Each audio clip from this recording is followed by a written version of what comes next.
Original reaction. This is why Ukraine retaking Crimea will destroy Russia. Watch on real life lore.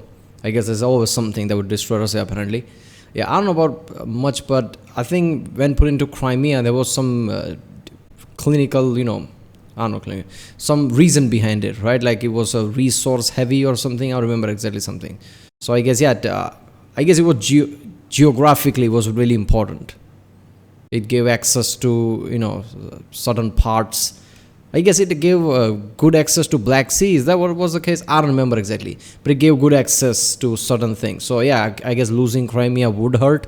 But obviously, we're going to see what detailed reason behind it is. I guess RealLifeLore is great about that. I've never seen another source that gives this kind of a detail, at least to me, information about things like RealLifeLore does. So that's what it.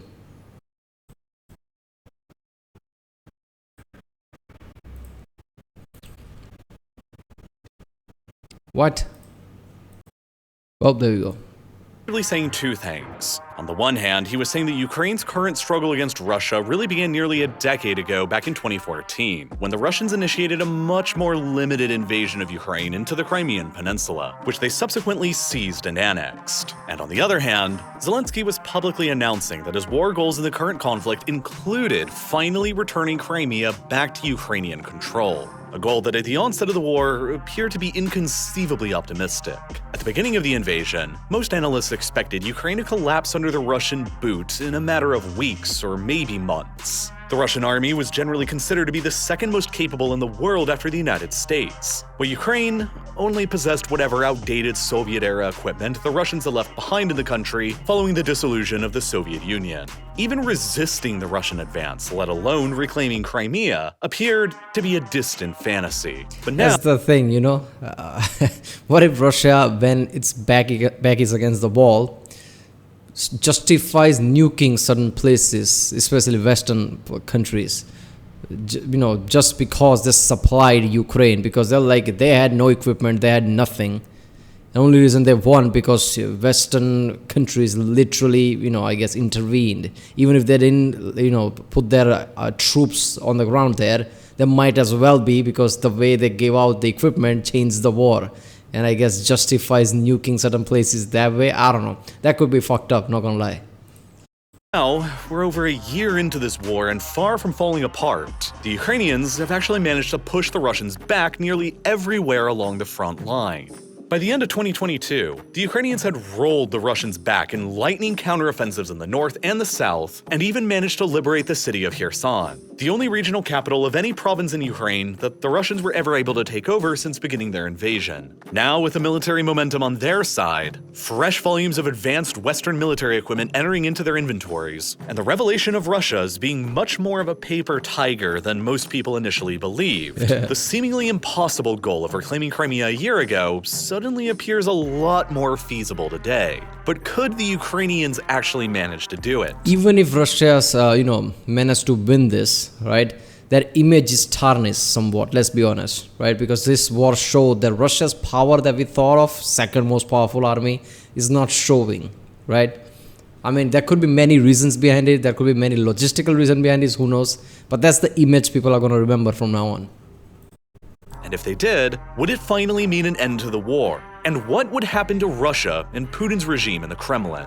The answers to these questions are complex and uncertain, with a lot of potential variables to consider. Ukraine's ultimate stated objective at the moment is to reclaim all of their occupied lands from the Russians and restore their territorial integrity as it was prior to 2014. And that, of course, includes Crimea, where everything began. But taking back Crimea will inevitably be the most challenging, dangerous, and bloody objective for the Ukrainians to achieve. Because Crimea, for a plethora of reasons, is very different from all the other places within Ukraine's de jure borders that is currently under Russian occupation. And that should give the government in Kyiv a lot of pause for thought before they attempt to run into Crimea guns blazing. Let's begin with the basic realities of Crimea's geography, and how it inherently favors whomever is defending the peninsula. Aren't there way too many Russians in Crimea by now, right? Russian population, so that could be one of the reasons. Like in Ukraine, there are Ukrainian population, so Russia trying to take control of it is going to be hard. But in Crimea, I'm pretty sure there's lots of Russian now, right? against an external attack. You see, Crimea is very nearly a completely separate island, and that makes it very difficult to get anything or anyone into it. It is just barely physically connected to the European mainland by this extremely narrow isthmus called the Isthmus of Perekop. At its widest, this isthmus is only 5 kilometers across. What? And as the only physical entrance by land into Crimea. Okay, so this is like water, this is what, desert, what is this? I don't know. So only this is the accessible. Holy shit, I didn't know that. I thought it was, even though it looks small, it's probably much like 200 kilometers or something wide. But it's only 5 kilometers. That's like nothing.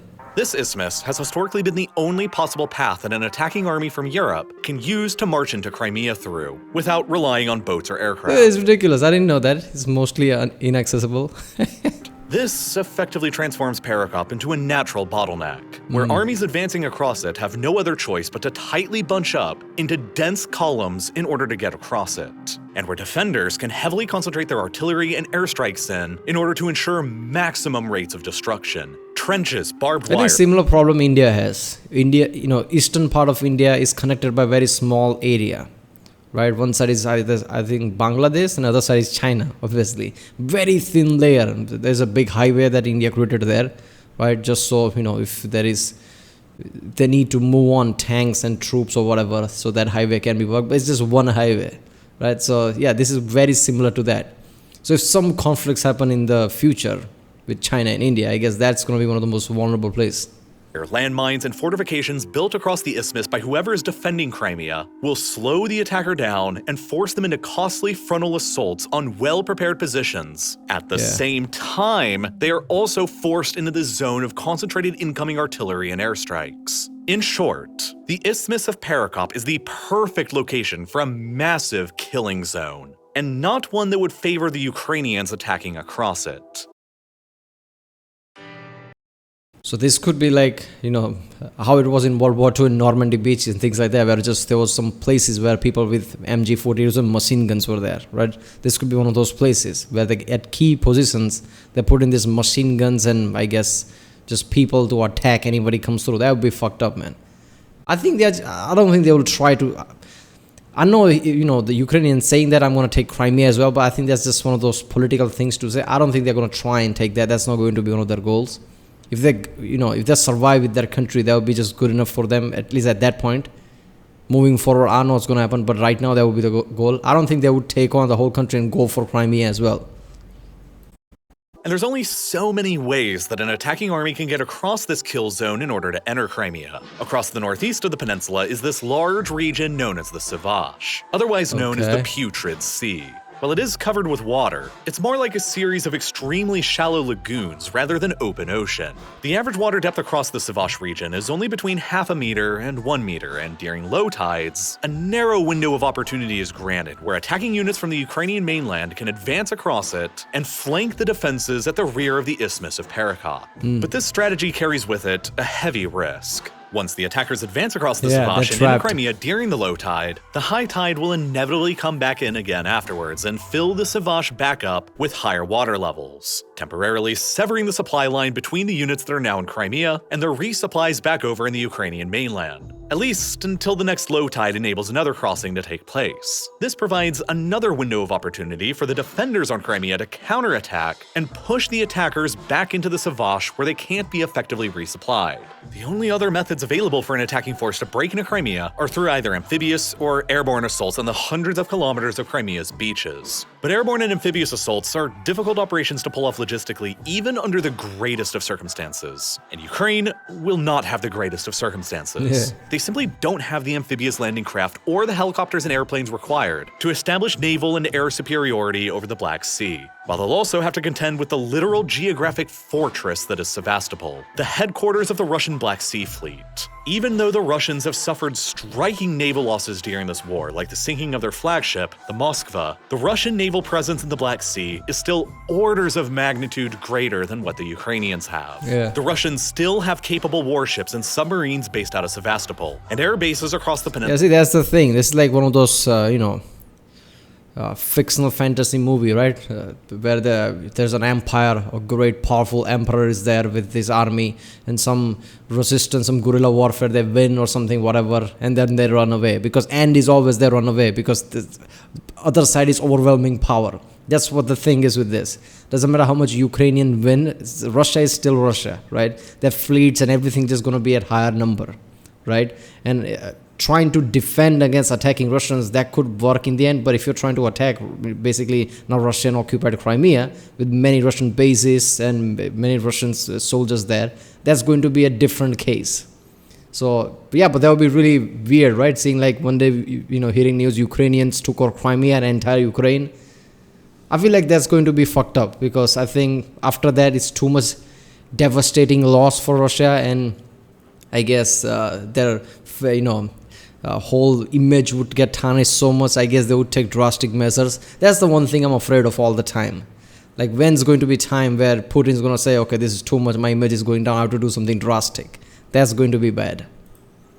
Peninsula with more fighters than Ukraine has got. Not to even mention Russia's advanced surface-to-air missile systems bristling across the peninsula, like the S-400, that could probably shoot most of Ukraine's outdated Soviet-era fighters down. All of this effectively ensures that the Ukrainians will not be attacking into Crimea with either naval or air superiority. And that means that unless they acquire the necessary equipment from the West, any amphibious or air assault into the peninsula can be effectively ruled out by them. If the Ukrainians want to attack into Crimea, they're most likely going to have to attack the hard way, across the narrow isthmus of Perekop or through the swampy Savage. Crimea's geography essentially enables it to be transformed into a gigantic fortress that is very tough for anyone to crack into. And if history serves as any guide, the Ukrainians will be in for a brutal fight to take it. Just in recent-ish history, Crimea has been assaulted by an attacker on multiple occasions, and every time it's happened, there have been catastrophic casualties. In the 1850s, a combined force of French, British, and Ottoman troops, who greatly outnumbered the Russian defenders, attacked and besieged the port of Sevastopol. Both sides suffered over 100,000 casualties during that campaign. And this was with the French and the British possessing naval superiority in the Black Sea, which the Ukrainians of today will almost certainly not have. During the Russian Civil War a century ago in 1920, the pro-Tsar Whites controlled Crimea, while the Reds attacked it with 4 times greater manpower from the same direction Ukraine would most likely try today. By land, with frontal assaults across the isthmus of Perekop, and a simultaneous surprise advance across the Savage that hit the Whites defending Perekop in the rear. Nonetheless, the Reds still suffered 5 times as many casualties in this kind of attack than the defending Whites did. And the only reason why the Reds were even successful was because of their vastly higher numbers and better ability to absorb losses. And then, in the Second World War, the Germans and Romania— See, that's the thing with Russians, right? Russians are, I guess, used to by now with the casualties. Casualties doesn't mean just, people, soldiers dying. Casualties means anything. Like, if somebody's injured and can't fight anymore, I think that's casualty as well, if I remember correctly. So yeah, all of those are count as casualties. But it doesn't matter. The point is, Russians are used to it now, right? If they suffer like 5 times, 10 times more losses and still win, they're like, yeah, we won. I guess they're used. So that's the thing. Even though Russia is losing, are they really losing? Are they they have the mindset of that they're losing? They just think maybe we're just suffering setbacks. One day, maybe they have that mentality. One day, let's just recruit more troops, more equipment, right? Let's just go. What if their mentality is that? So I don't know, man. We see all these numbers and think about, okay, this is devastating loss to Russia, but are they taking it that way though? Ukrainians attacked into Crimea in 1941, and it took them 8 months to break through and crack into the defenses at Sevastopol. So hard were the Crimean defenses to crack that they had to bring in the infamous Schwerer Gustav to help bombard the Soviet positions to rubble. The biggest mobile artillery piece ever built in the history of warfare. And they still suffered over 30,000 casualties to take it over.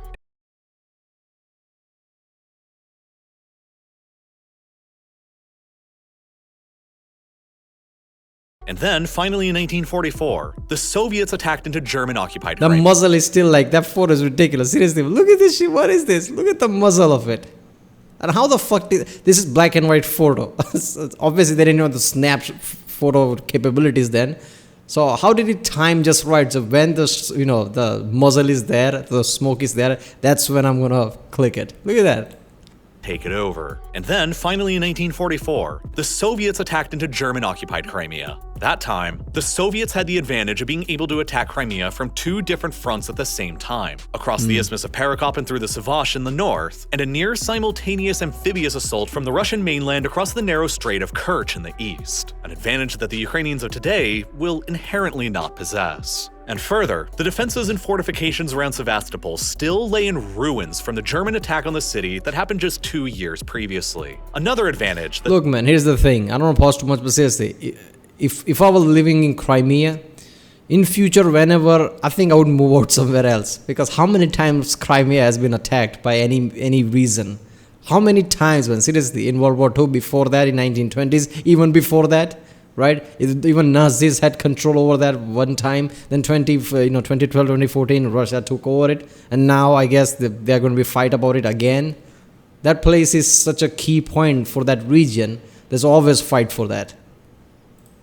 The attacking Ukrainians today will not have. The Soviets attacked into Crimea with nearly twice as many troops as the Germans and Romanians had defending it, and they had significantly more tanks and artillery brought in as well. And nonetheless, the Soviets still took 85,000 casualties in only a month of combat liberating the peninsula. Look at them, a ratio of everybody nearly happy. 1 Cities in destroyed. 5 Yay. of the Soviet soldiers who participated in the campaign. Based on these historical lessons, in order to overcome Crimea's geography favoring the defender, the attacking force in Crimea has always possessed either naval or air supremacy when attacking, and/or a significantly larger number of troops and equipment than the defenders have, in order to overcome what will inevitably become a lopsided casualty ratio. The most similar of the historical examples to today is the one during the Russian Civil War, when the Reds attacked into Crimea only over land across the Isthmus of Perekop and through the Savash, without significant naval or air forces assisting them. They outnumbered the defending whites 4-1, and they suffered 5 times as many casualties in order to break through their defenses. If the Ukrainians manage to break through the Russian front lines and make it to the edge of Crimea today, they will likely face a force of at least 35,000 Russian troops defending the peninsula.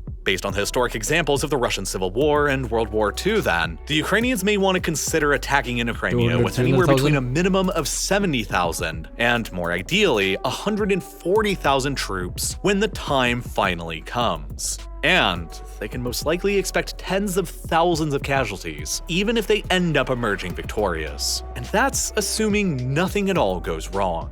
This also isn't to say anything about the fact that, as of the production of this video, the Ukrainian army still has to actually make its way to Crimea first, before any of this can even be considered, and geography is also hindering their ability to do even that. Across October and November last year, the geography in the region was actually working to Ukraine's benefit. The Russians occupied the major city of Kherson over on the west bank of the Dnipro River, but the river separated the city from Russia's major supply centers that were over on the eastern side. The only ways the Russians could resupply their garrison in Kherson by land was over this road bridge, this rail bridge, or across this other road bridge up here running across a hydroelectric dam. The Ukrainians blew up the road and the rail bridge, and as their troops advanced closer to the dam, the Russians realized that Kherson was at a serious risk of becoming logistically checkmated. And so, they ordered their troops to surrender the city without a fight and retreat back across to the eastern side of the Dnipro River so that they could continue fighting another day. But now, if the Ukrainians want to punch through the Kherson region towards Crimea, they are going to have to be the ones to cross over the Dnipro River and attack the fortified Russian positions over on the other side of it, which will be very difficult for them to do.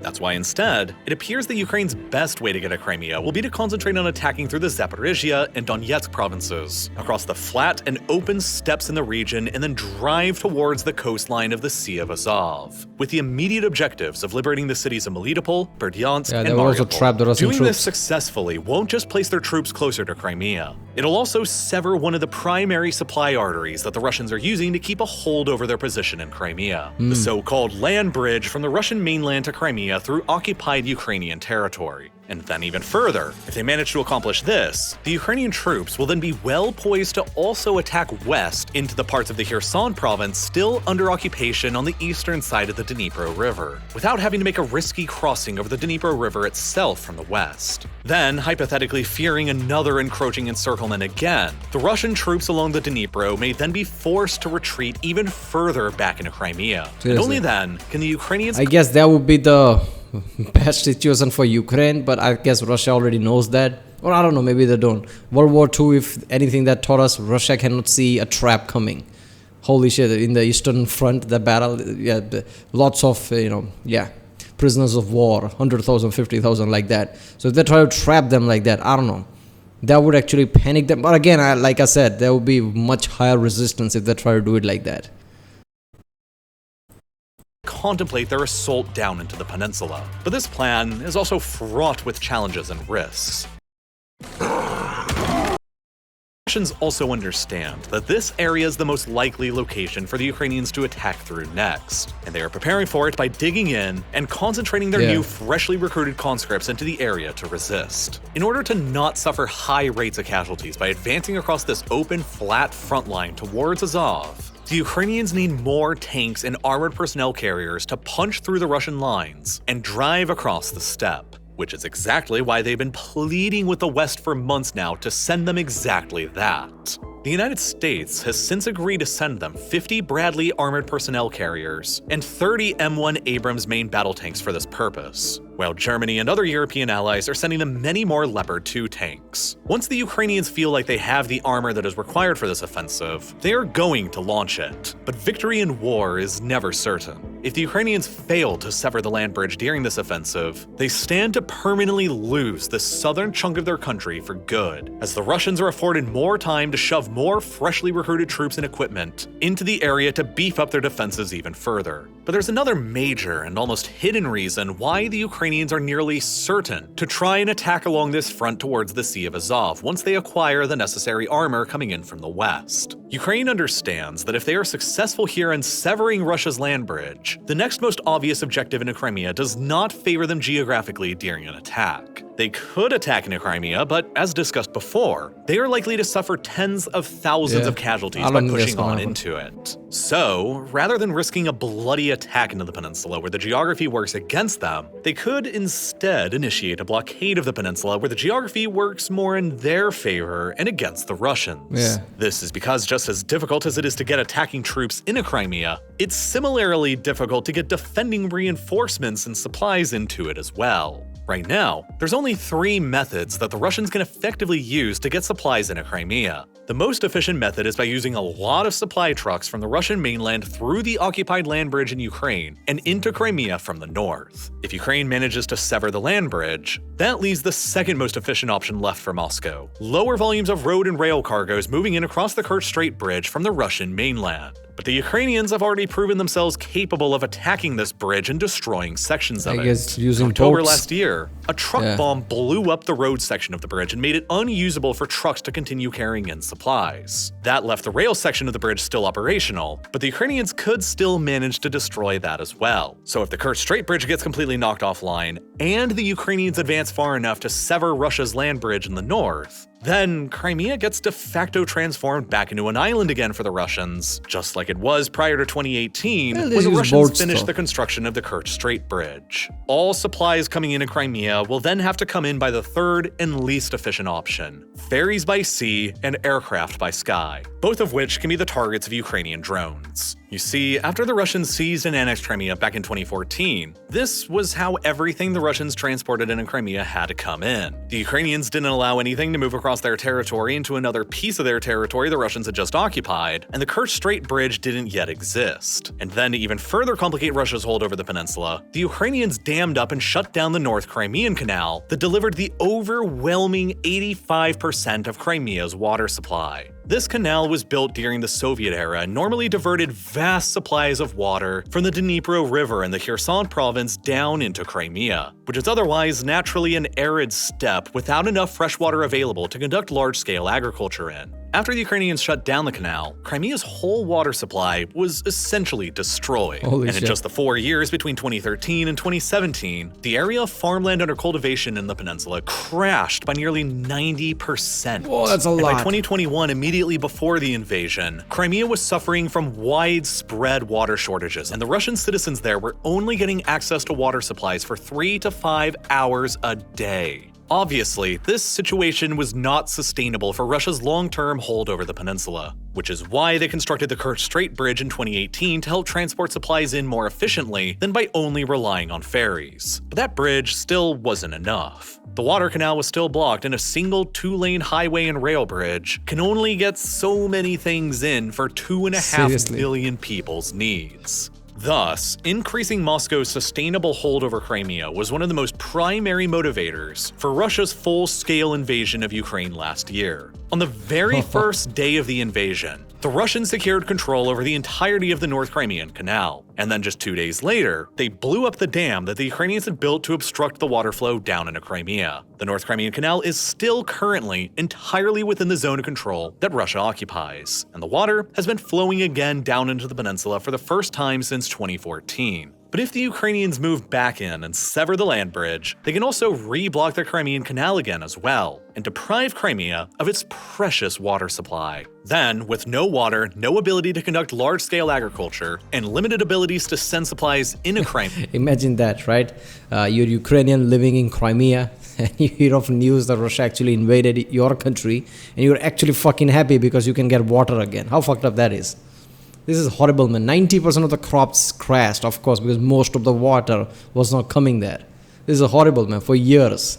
Crimea, Russia's hold over the peninsula will begin to slowly wither away, and all the Ukrainians will have to do is simply wait for something to break. Moscow in general, and Putin in particular, are each terrified of losing Crimea because of how important the peninsula, and specifically the port of Sevastopol, is to both the national security of the Russian state and also to Putin's own personal political power. This is because Sevastopol Bay on the peninsula is without question the best natural harbor located anywhere on the Black Sea's coastline. Yeah. And for Russia, it's probably at least their second best port location they currently control anywhere. This is because Sevastopol is both a warm water port, meaning it remains ice-free year-round, and also a deep water port, meaning that the water depth there is deep enough to enable large displacement warships and submarines to safely dock there. Further, Sevastopol Bay is located almost exactly in the dead center of the Black Sea, meaning that whoever controls the bay can use it to project power anywhere else in the Black Sea and dominate it. Russia's other major port in the Black Sea, Novorossiysk, can never compete with Sevastopol's advantages because the harbor there is smaller in size. It's shallower, there's a larger commercial port there that takes up a lot of the available space away from potential warships, and it's located on the Black Sea's eastern rim,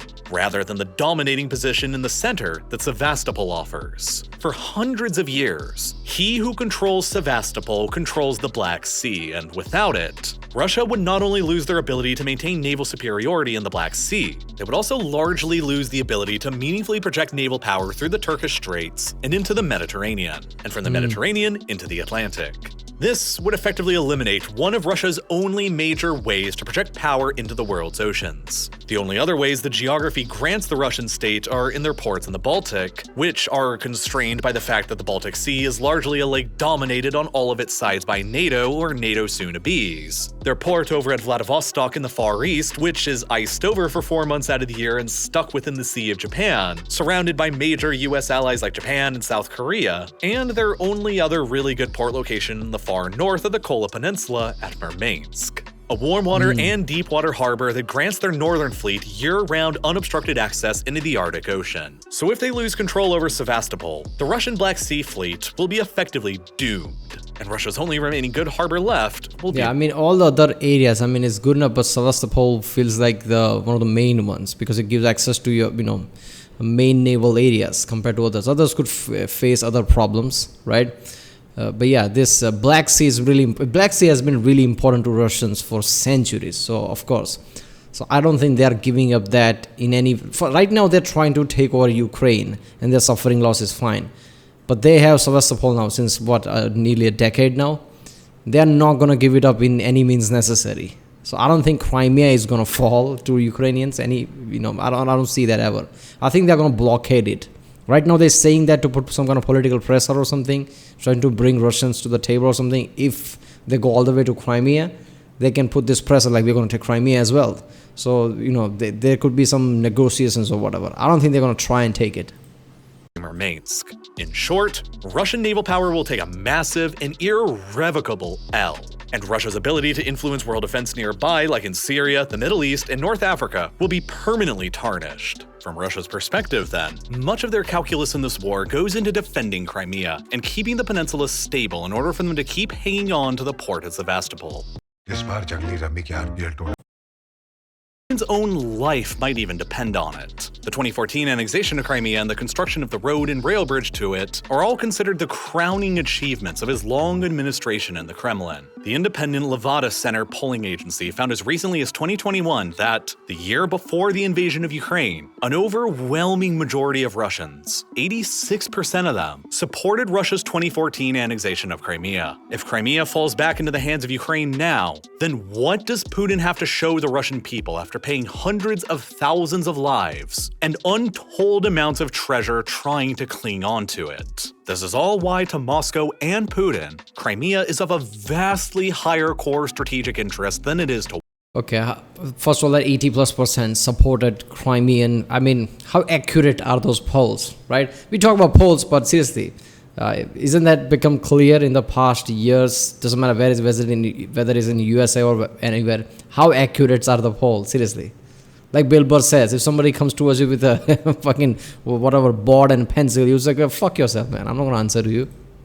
Washington, or even Brussels. The Kremlin is inherently more willing to gamble and take risks with escalation over Crimea than Washington is, because it is simply more important to the Kremlin than it is to the White House. And this is where the risk of Russia's nuclear threats and red lines come into play when discussing any Ukrainian attack into Crimea. Because the peninsula is so geopolitically valuable to Russia, there is a risk, no matter how small, that if faced with losing it militarily to the Ukrainians, the Kremlin may decide it would be worth the risk and escalation to deploy a weapon of mass destruction in order to avert the outcome, either chemical weapons or a smaller yield tactical nuclear device. This risk is why the United States and Ukraine's other chemical weapons. Every time I hear that, I panic. Not the nuke is not panicky, of course it's panicky, but it's just like bam, and nuke has its own radiation and shit, but chemical weapons somehow, I don't know why. The side effect of that is so slow and so fucking painful. Just hearing that makes me panic. Not, a biological weapon. Let's not even think about that, right? I mean, imagine what happened what just happened in just 2 years ago, right? With COVID, it doesn't even compare to what a biological weapon can do, right? Imagine Black Death within current world or something. So this is some fucked up thing. I know people say, those kind of weapons are banned. Really? People are going to listen to that, really?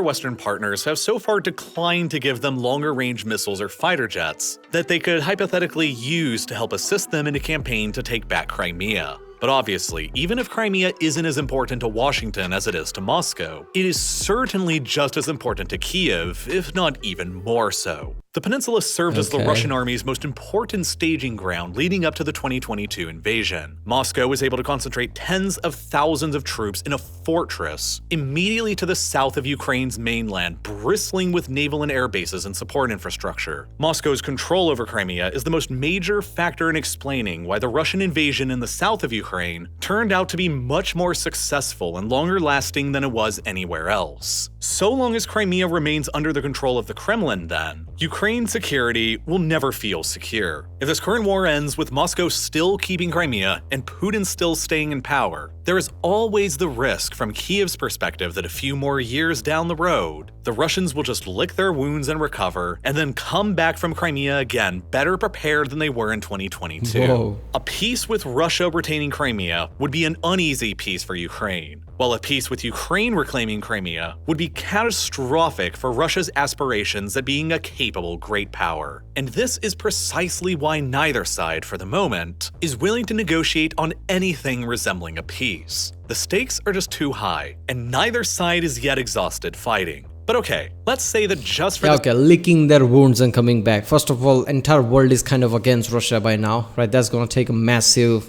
economic toll going forward, if it's not already doing. I know there are countries in the world who's right now trading with Russia and it's fine.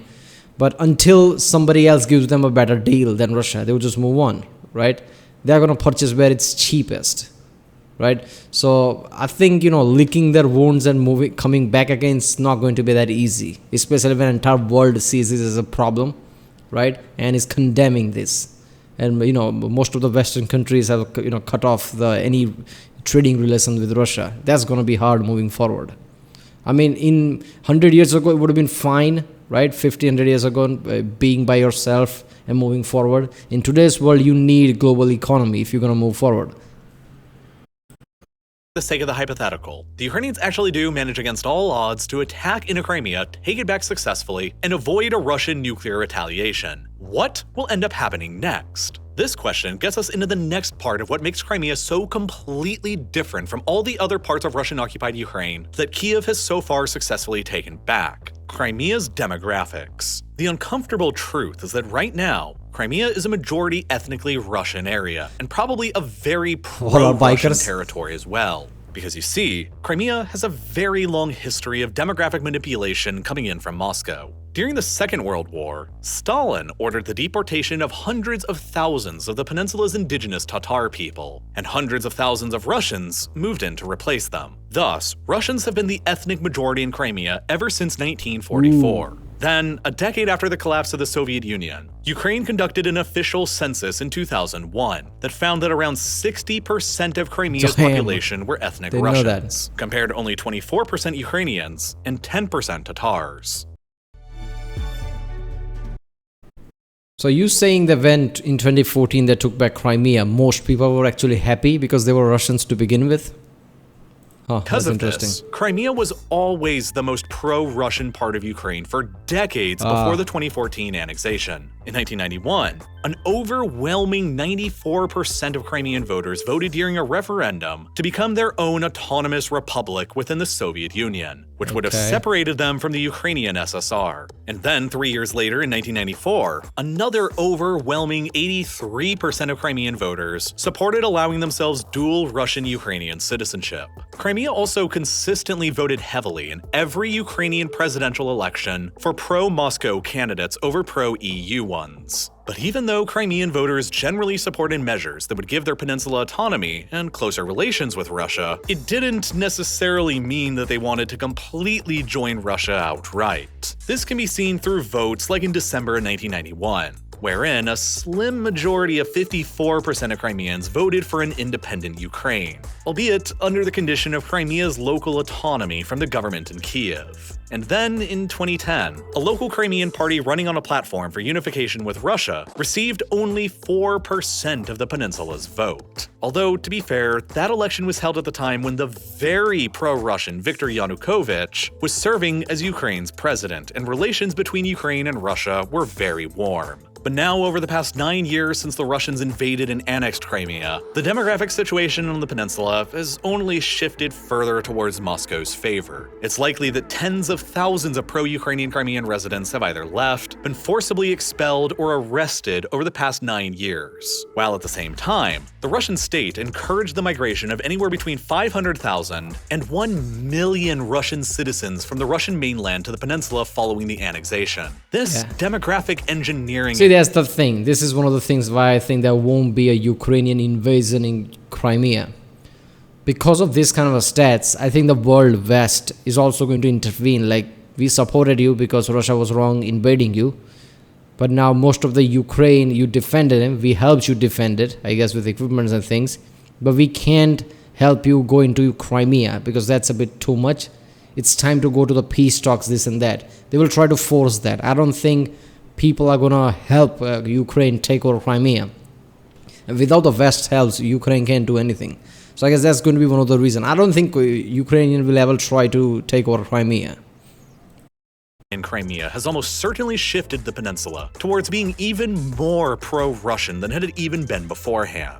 Ultimately meaning that if Ukrainian troops come marching into Crimean cities, they may not necessarily be welcomed as liberators by everyone like they have been everywhere else. For the first time in this war, it might be the Ukrainian army that has to face a partisan resistance and a simmering insurgency against them. And so that begs what is perhaps the biggest question surrounding Crimea's future of all. If and when the Ukrainians retake Crimea, What will happen to all of these Russians on the peninsula who moved there since Moscow annexed it? Senior Ukrainian government officials have already promised amnesty from criminal prosecution for Crimean residents who collaborated with Russia. But that amnesty only applies to the residents of the peninsula who were there before the Russians annexed it in 2014. It's like taking a claim to a place is mostly based on who lives there, right? Otherwise, if you go back in time far enough, you'll come across a time where that place didn't belong to you in the first place. That will happen to everyone, right? Every place, every country, every state you can think of. If you go back far enough time, that didn't belong to you before that, right? So it's like if somebody murdered somebody 100 years ago, is that fine now since it was 100 years ago? No, murder is still murder, that kind of thing. So I know that's a weird analogy, but the point is, since there are so many Russians there, are Ukrainians really trying to take back Crimea, or will it look like Ukraine is actually invading Russia now? How would it look, right? How would people around the world would react to that? Since most of them are Russians in Crimea and they won't be seen as liberators. So I guess Crimea, I don't think is in questions. I don't think they will even try to take Crimea because of that reasons. I think people around the world will be like, okay, enough. Just, don't try to take on Crimea. You defended Ukraine. We helped you defend Ukraine, but that's about it. 500,000 to 1 million Russian citizens who have relocated to Crimea since 2014, they will most likely be afforded no such legal protections. In order to squash the resistance and the insurgency and return Crimea back to how it was before 2014, will the Ukrainians really forcefully deport up to a million people from the peninsula and push them all back into Russia? If they do, it will inevitably generate massive amounts of hardship and suffering for a lot of people that will be very visible, which will inevitably become a huge propaganda defeat for Ukraine and opportunity for Moscow that could encourage heavier resistance among the Russians in Crimea who are affected. Regardless of the ethics of Russia's conduct in occupying Crimea these past 9 years, the fact is that in order to change the reality back to what it was like prior to 2014, the Ukrainians will now have to forcefully deport at least hundreds of thousands of people, in the largest population transfer seen on the European continent since the Second World War. It's a bad choice that Russia has really given them no other option in choosing. Ultimately then, because of how costly in lives it will likely become for Ukraine to assault Crimea, the risks of Russia resorting to chemical or nuclear escalation, the likely partisan resistance on the peninsula, and the bad optics that will come with forcefully deporting up to 1 million people, it may just be a wiser decision for the Ukrainians to only make Russia fear losing Crimea than for them to actually try and take it. They are trying to do that. Across Zaporizhia and Kherson, the Ukrainians can sever Russia's land bridge to Crimea and re-shut the Crimean Canal. And by combining that with blowing up the Kerch Strait Bridge for good, the Ukrainians can signal that Moscow's hold over Crimea is vulnerable, and then put the peninsula to siege. Then, fearful of losing the peninsula and the all-important base at Sevastopol, the Russians and Putin himself would likely be more heavily incentivized to enter into negotiations in order to spare themselves from losing Crimea. Rather than attacking into Crimea with all of the likely negatives, Ukraine can then enter into negotiations with Moscow with the upper hand, which as far as I can see, could lead to 3 possible scenarios. 1. Crimea returns to Ukraine diplomatically alongside the rest of Ukraine's. That's the thing, we are accepting this scenario where Putin and Russia will come to a negotiation table after losing most of Ukraine. What I'm thinking, is that even a scenario that's possible with them, right? Because what was it all for if they're just going to give it back again? So that's the fucked up thing. They will use any means necessary to achieve something in Ukraine. Otherwise, what was it for? Putin's position in Russia becomes much badly by that point. Like, people are going to be really pissed now. Like, what the okay, we didn't want this in the first place, now you did this? Wait a minute. We didn't want this in the first place, now you did this and you lost? What was your fault? So I don't think Putin would ever accept that kind of situation. That's the fucked up thing. I don't know what's going to happen, man. Occupied territories, which is difficult, if not impossible, for Putin and Russia's current government to agree to, and is therefore likely to encourage further escalation and fighting unless Putin is somehow removed from power and a more sympathetic government in the Kremlin replaces him. 2. Russia surrenders all of its occupied. Can that even happen though? After his, let's just say, meddling with how things work in the government, how many people are loyal to him, can that even happen? That's what I'm saying. Can new government even come in? Is that even a possibility? territories in Ukraine except for Crimea, which is difficult for Ukraine to agree to because of the associated security risks and the chance of Russia just coming back for another go at Ukraine in the future, and using Crimea again as a staging ground for that future attack. Or option 3, Russia surrenders all of its occupied land. If the second thing happens, I think after the war, and if everything goes back to the way it was somehow, and Russia is like, okay, we decide peace somehow, I think Ukraine is going to heavily invest in defense, heavily. And I think they are going to ask for West to help them even more with better equipment moving forward, even if the war is done. So if this happens again, which they will think inevitably will happen, this time they will be even more stronger. And that process alone will, I guess, provoke Russia even more and more to rush it even. That's the thing. If you've seen the wars throughout the years, there have been a war ends, and after a few years the war is there again because of elements like this. Because even if the war is over, it's never really over. Even the political things, what kind of thing is happening in the background, also incite another war. So this is the problem. Once a war sparks, finishing that war is really hard, as we learned in World Wars. That's why World War II, after World War II, there were many things in place to make sure Europe doesn't fight again. Ukraine, and Crimea becomes an independent and demilitarized country separate from both Moscow and Kiev. UN peacekeepers are deployed to the peninsula to keep it out of both sides' control. Ukraine agrees to keep the water flowing through the Crimean Canal, and no military presence on the peninsula other than the UN peacekeepers is allowed whatsoever. Perhaps this independent Crimean state is still... Really? Look, man, even if Crimea becomes a free country, it's going to become a Russian free country because most of them are Russian, apparently. So are they going to be, UN can enter here, UN peacekeepers are going to be, are they going to agree to that? I don't think that's going to happen. Even if Crimea becomes an independent country, it's going to be a Russian puppet state, let's be honest. That's what would happen. Able to grant the Russians a lease to the naval facilities at Sevastopol so that the Black Sea Fleet can continue using it. But no other bases of any kind are permitted anywhere beyond it. That way, Ukraine gets its security dilemma mostly resolved by removing the Russian army and air force from Crimea, while their territorial integrity gets mostly restored at the same time, while Russia gets to maintain their Black Sea Fleet headquarters at Sevastopol, which is what they mostly want out of Crimea anyway. But ultimately, you and I should both be aware that there are never any easy answers or solutions to war. Wars begin in the first place due to a failure of diplomacy and a clash of core interests that cannot be reconciled. Ukraine and Russia alike face hard choices ahead of them, and there is no choice that will solve everything and keep everyone happy. Crimea's ultimate future, and the futures of the 2.5 million people who live there, for the moment, remains uncertain. As Zelensky said months ago, everything began with... See, that's the problem right here. There would have been many other alternatives than to invasion that Russia could have taken on, but they didn't, just out of power and might. We are Russia. This is a Russian state. I mean, that's their mentality was when they invaded, right? That's what Putin's mentality was. So that's the problem. If they lose in any way or case, that would be a massive blow to their pride and their ego. So them making hard choices and coming to an agreement, that's still a hard thing for me to imagine Russia doing. This is one of those wars, like, that's just Ukraine and we are Russia. We can just do this. And now that's not how it's going. That's not the result. That's not how it's going. So what would Russia do? And Russia, if they really fuck this and go to really bad measures like chemical weapons, nukes, of course Ukraine can't do anything after that. That's lots of experts says like there is no scenario where Ukraine win against Russia because of this, because how powerful Russia is in that way. Right now it's the war, like your wars of before, tanks, troops, hellfire missiles, this and that. They didn't go to the absolute killer weapons yet. They didn't go to chemical weapons, even bioweapons. I know convention says not to use them, but they're going to ignore it. Come on. World is already condemning them. What else world is going to do? They can use nukes in the end too. I know people who say like if they use nuke, US is going to use nuke. Why?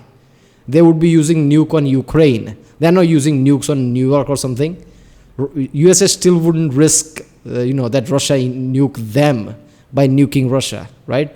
They're not going to risk that still. Just like invasion didn't make other countries join in directly, even the nukes are not going to directly make them join. I mean, there's going to be pressures here and there. I mean, unless Russia nukes the main cities or things of Ukraine, I guess that would be a bit too much.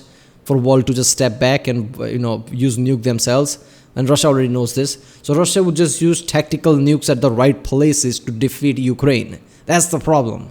I don't see Ukraine winning and Russia just accepting, okay, fine, invasion was for nothing, let's agree to something. That's not going to happen. They're not going to be happy with, we'll just take Swastopol or whatever that is, right? We'll just be fine. They already had that since 2014.